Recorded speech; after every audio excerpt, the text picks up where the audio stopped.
Fala pessoal, eu sou o Daniel e hoje eu quero compartilhar com vocês uma história que para mim não é apenas um livro, é um soco no estômago. Eu tô falando de A Hora da Estrela, a última obra que a Clarice Lispector escreveu antes de morrer. Vamos mergulhar na vida, nos silêncios e no destino trágico da Macabeia. A história gira em torno de uma personagem que, à primeira vista, parece quase ninguém: Macabeia. Ela é uma jovem nordestina, muito pobre, que veio do sertão de Alagoas para o Rio de Janeiro. Desde o começo da vida, tudo para ela foi falta. Falta de comida, de carinho, de escolha, de rumo. Os pais morrem cedo, de doenças ligadas à miséria, e ela é criada por uma tia beata e violenta, que educa à base de pancada e medo. Essa tia leva Macabeia para Maceió, e mais tarde, de alguma forma, a vida empurra as duas para o Rio.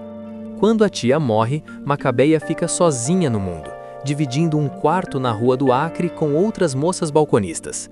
É um ambiente sujo, barulhento, perto do cais do porto, cheio de poeira, carvão, ratos e prostituição. E é ali, nesse cenário duro, que ela tenta sobreviver. Macabeia trabalha como datilógrafa num escritório pequeno e escuro. Tem só o terceiro ano primário. Digita devagar, erra as palavras, suja o papel.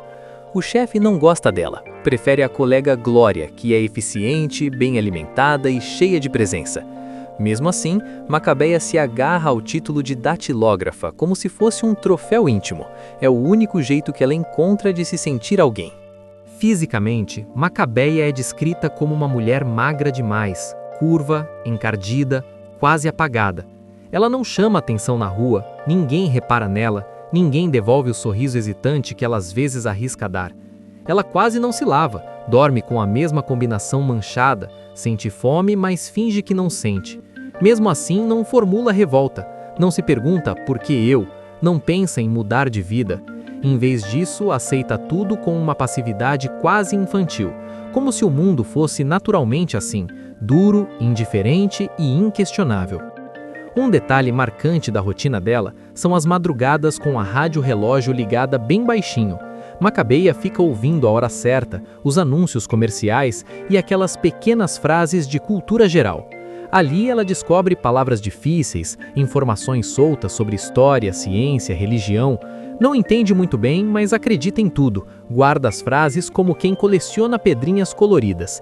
E isso, por incrível que pareça, dá a ela uma sensação vaga de participar do mundo, de saber alguma coisa.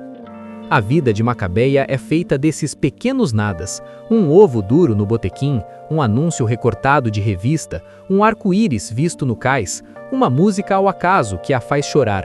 Por fora, ela é quase invisível, mas por dentro existe uma faísca mínima de desejo de viver, mesmo sem saber exatamente por quê ou para quê. No meio dessa rotina pobre e repetitiva, entra na vida da Macabeia um elemento que para ela é quase um milagre: um namorado. Em um dia chuvoso no Rio, ela conhece Olímpico de Jesus, um conterrâneo nordestino, vindo da Paraíba.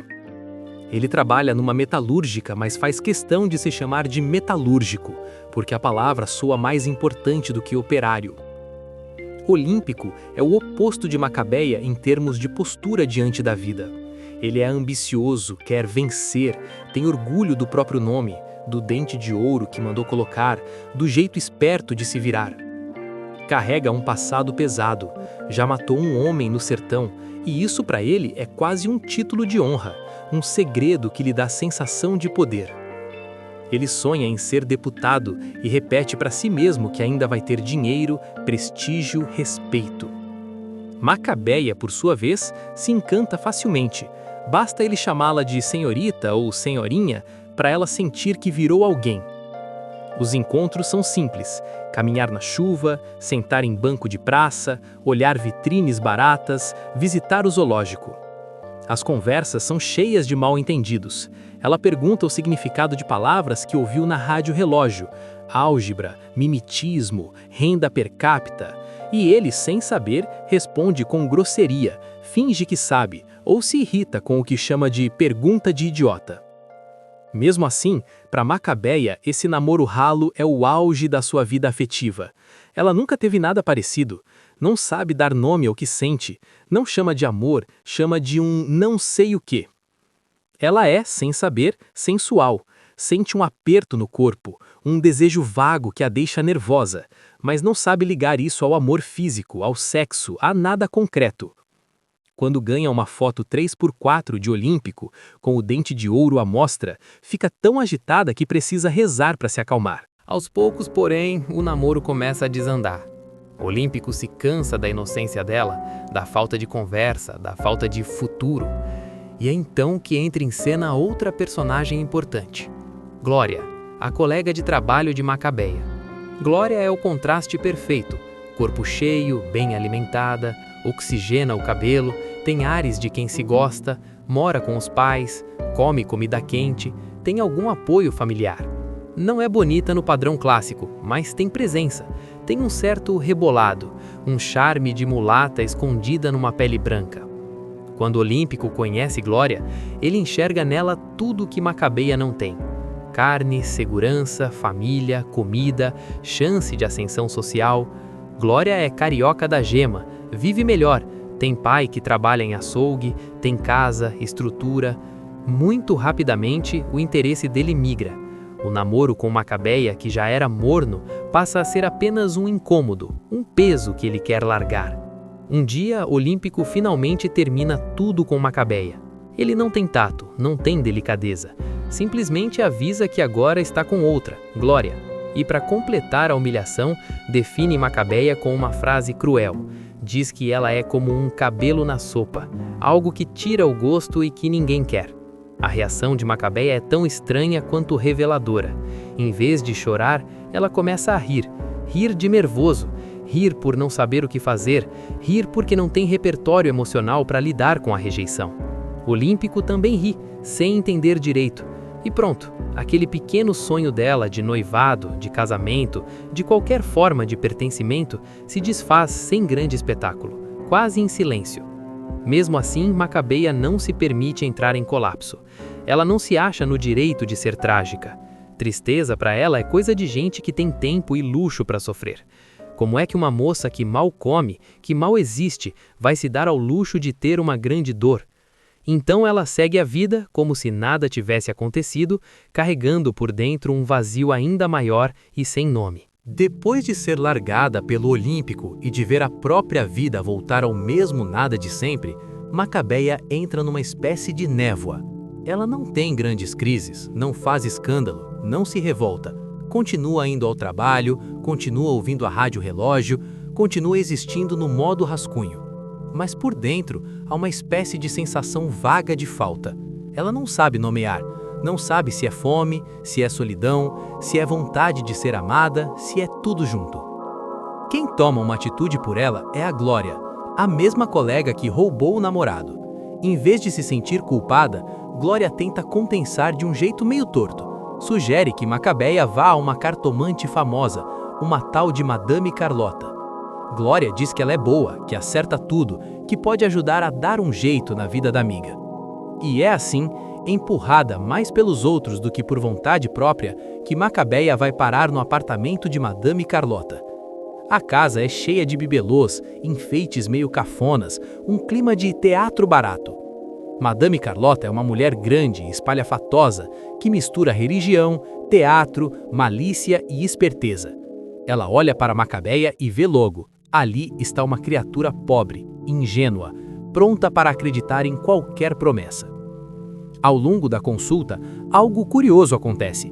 Pela primeira vez na vida, alguém fala para Macabeia que o futuro dela é bom. Carlota não diz a verdade dura que a gente, como leitor, imagina. Pelo contrário, ela despeja uma chuva de promessas. Diz que Macabeia vai se casar com um estrangeiro rico, loiro, culto, que vai ter casa, conforto, fartura, que a sorte dela está virando, que tudo aquilo de ruim que viveu vai ser compensado. Macabeia, que nunca teve nada, começa a acreditar. Ela se agarra a cada palavra como se fosse um pão quente depois de dias de fome. Sai de lá completamente embriagada de esperança.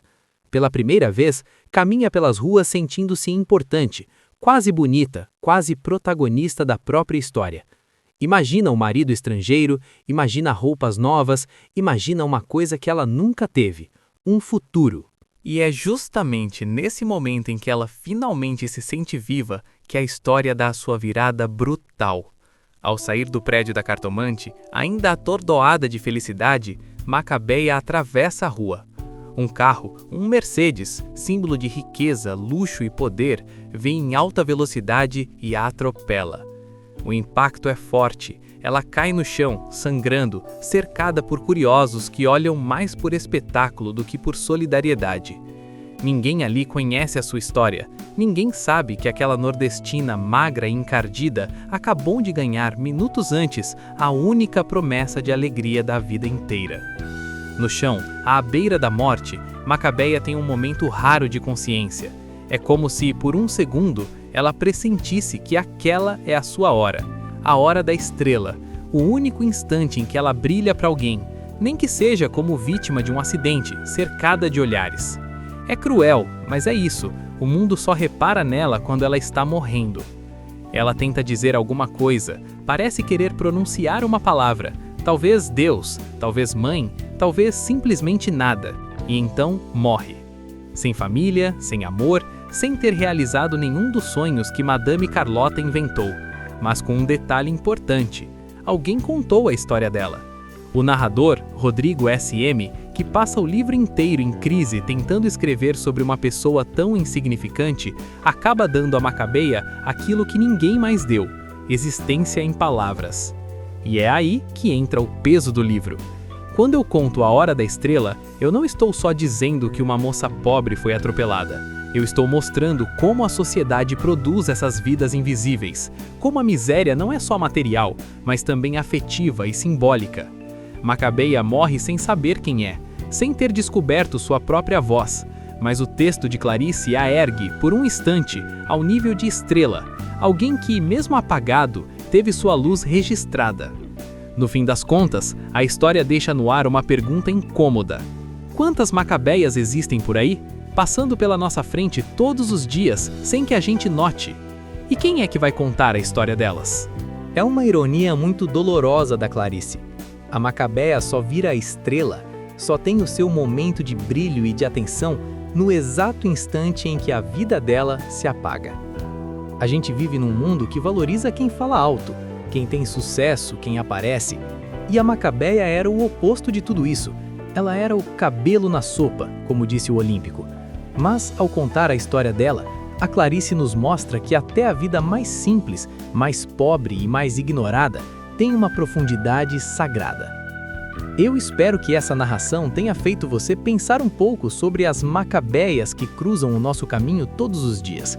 Aquelas pessoas que, talvez, só precisem de um olhar que as reconheça como seres humanos. No fim das contas, a história não é só sobre uma moça que foi atropelada no Rio de Janeiro. É sobre a nossa capacidade, ou a nossa falta de capacidade, de enxergar o outro. Valeu por acompanhar essa jornada comigo. Até a próxima!